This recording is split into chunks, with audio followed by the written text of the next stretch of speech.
very exciting time. I'm speaking literally days before Barack Obama takes office as the new president of the United States. The last eight years have been ones of both missed opportunity and increasing danger in many respects.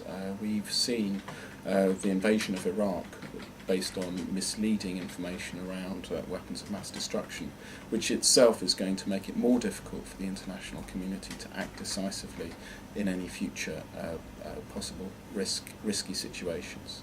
We have, of course, the Iranian nuclear program that has been established and deepened in the last few years, with the increasing likelihood that they will achieve a nuclear weapon capability in the near future.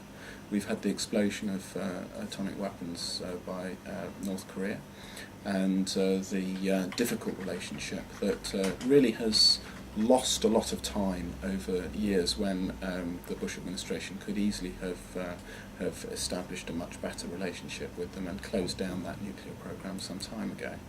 And we have, most importantly of all, a deteriorating relationship with Russia, which could go in a really difficult direction over the next few years unless Barack Obama and Hillary Clinton can sort out that relationship rapidly.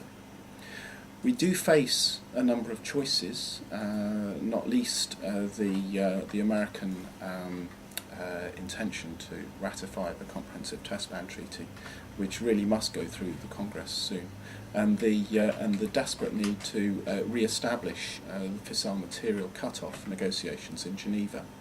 Both the Americans and the Russians need to deepen their commitments to reducing their alert status of their warheads and missiles.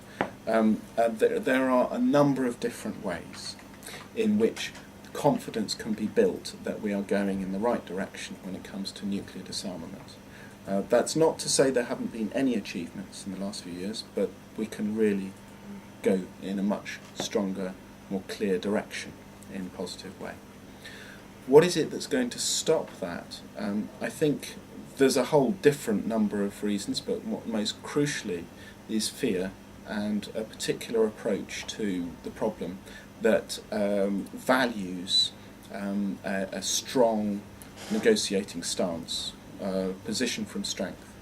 I don't see any clear indications that that will change in the very near future, but we need to move towards a much greater sense of trust, building trust between previous adversaries and recent friends. I mean, the US-Russian relationship has been characterized in the recent past by one of distrust, and there are very important, powerful reasons why that should be the case. But we all too often fail to hold up a mirror to ourselves and our own attitudes when we go into negotiating positions or international conflicts.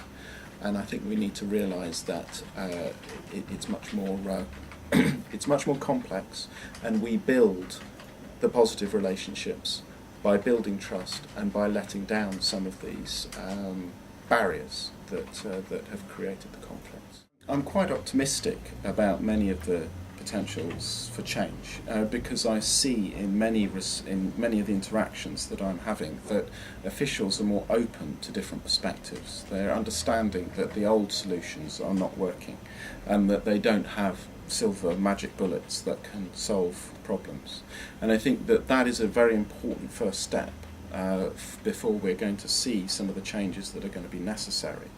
Because if we start to have a bit more humility, and I mean across the spectrum, including the peace movement, we have a bit more humility about the solutions we have on offer, and if we pay more attention to the processes of engagement, then we have a much greater chance of actually understanding the complexity of this problem, and also understanding why people have different perspectives based not just upon the position, but upon the culture that they bring. So, for example, I think there is a much greater awareness today than there was 5 years ago of the Iranian position. People are starting to understand that it's not just the fact that they are surrounded by American forces in the region and that they have an existential threat, but also that there is a history and a culture around their relationship with the West that drives them to do certain things which we don't initially understand. And I think that sort of level of understanding is building up, and I feel very optimistic that that will play a role in changing attitudes both towards nuclear weapons and towards international relations more generally. So I think Barack Obama and his team, Gordon Brown and his team, President Sarkozy and his team, and all the other global leaders that have any influence at all on this need to start to recognise that they need to play a very strong leadership role with each other and in promoting a new approach towards global relationships, because we're not going to achieve a nuclear weapon-free world just by wishing it, or by demonstrations, or simply by building it down in a very technical way. It's going to require a very different approach to international relations.